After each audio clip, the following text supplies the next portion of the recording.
पैगंबर इस्लाम के पास एक गरीब आदमी ने जाकर अर्ज की, मेरा हाथ बहुत तंग है, कोई ऐसी तजवीज़ बता दीजिए कि ये तंगी जाती रहे। आपने पूछा, कुछ तुम्हारे पास है भी?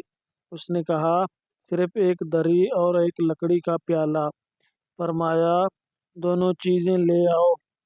गरीब उसी वक्त दरी और प्याला ले आया, जिन्हें आपने वहीं बैठे बैठे किसी के हाथ 8 आने में बेच दिया और उसे दाम देकर फरमाया, इसमें से 4 आने की तो एक कुल्हाड़ी ले आओ और 4 आने का आटा आज के लिए घर में दे आओ।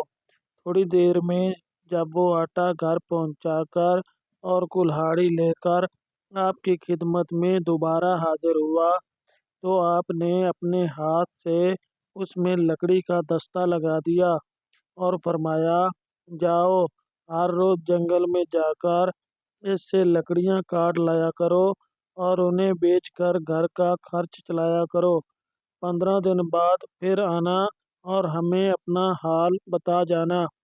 गरीब ने 15वें दिन आकर अर्ज की, घर का खर्चा चलाकर इस वक्त मेरे पास 2 रुपए मौजूद हैं।